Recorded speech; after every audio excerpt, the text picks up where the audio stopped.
Now, verse 5, si Moses matinumanon sa iyang pagkasulugoon diya sa tibok balay sa Dios. O naghisgot siya bahin sa mga butang nga isulti sa Dios sa umaabot.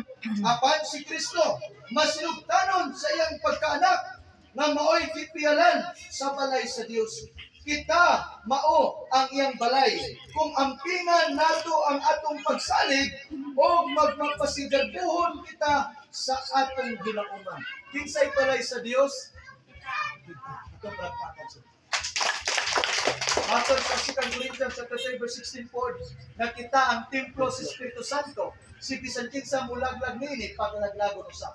Now balik na diri kining last na verse. Maninindot kayo ato ni pamalandungan. Kay kita mao ang iyang balay. Kung ampingan nato kini diha sa atong pagsalig o mapasigarbuhon kita sa atong ginauman. Igsoon, hinumdumi, ibutang sa imong kasing-kasing karon na ikaw ang balay sa Dios. Na kung ikaw ang balay sa Dios, unsaon ni una nga balay? Kung kita na'y balay, bisang simple na itong balay, manilig ba ikunta? Bisang simple na itong balay, magpuntang ba ikunta dekorasyon? Ano man, kay di ta mo sugot nga ngit-ngit kay tangawan na itong balay.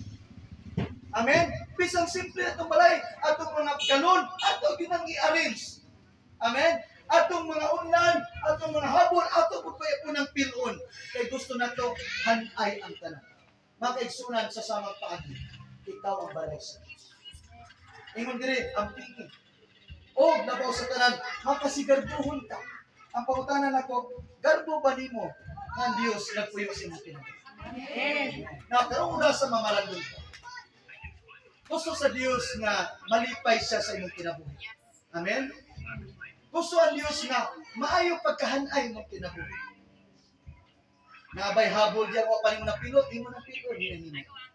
Nabay wa nahugasan diya, ikaw di mismo maghugas diya. Amen? Ikaw man ang balay. Gubot ba imong balay? Hinahinayon nimo nag-arrange. Hanayon nimo na abog na ba na kayo? Hinahinayan nimo nagpapas. Amen? So makaigsunan ko nila kabuntagon before ta mag-pray over sa balay.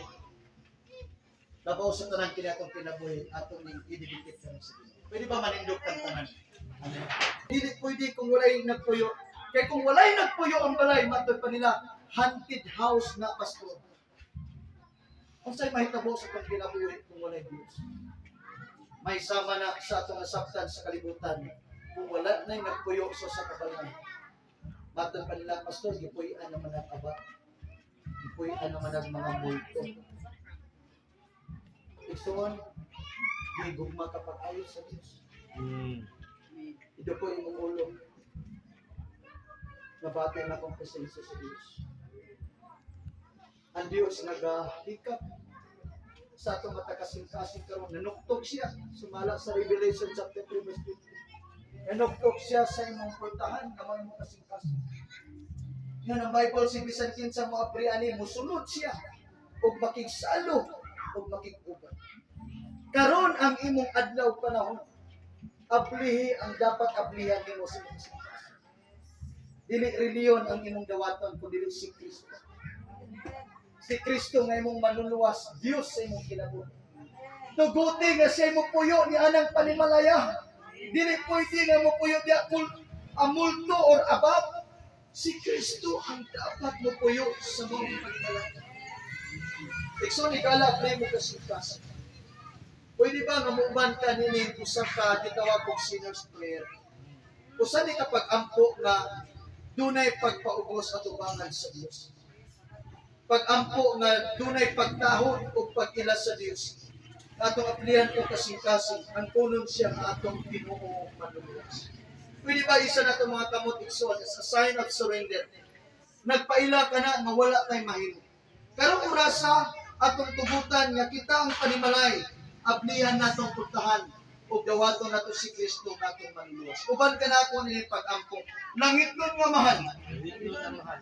Dios nga magagahom sa tanan. Mito ako sa imong bugtong anak na si Jesus.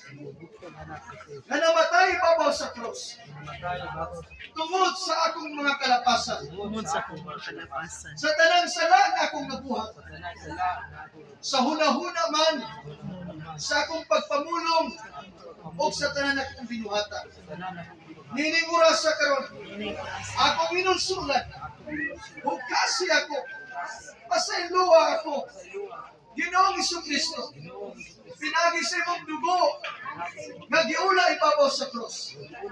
Kansang dugo, nga magpapas, maghinlo sa akong kinabuhi. Karong orasa, Ginoong Jesus, akong aprihan, ang puntahan sa akong kasing-kasing. Musulod ikaw, maghari ikaw, magapuyo ikaw, o ikaw na'y managiya. Nining akong panimalay, kabaong akong lawas, kanako, magtundo kanako, magsangkap kanako, sa tanang kaalam, kahibalo, ingon man ang imong pagkamatarong, akong kabatunan sa akong kinabuhi. Gikan karon, akong kakalagaron, sa tibok na kong kasing-kasing, sa tibok na kong kusog, o sa tibok na kong monona.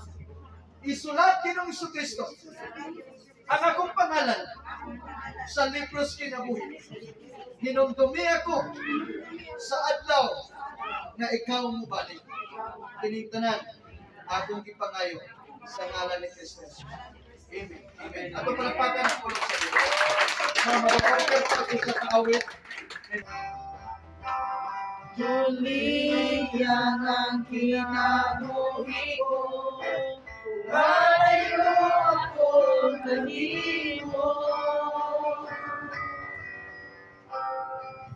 Ang iyong pulong ay akong kadako.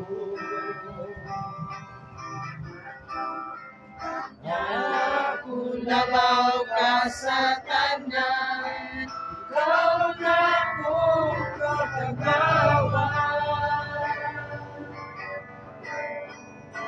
Di mo lang ako pagkagali, di mo lang ikatutang ko ang presensya mo.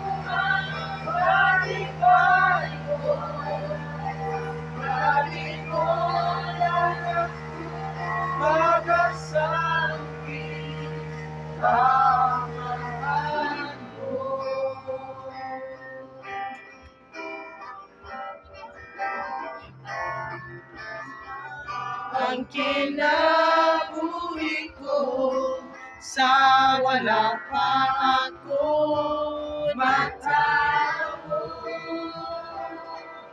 ang pagkaganghana pagkadago mo akong ipasinan.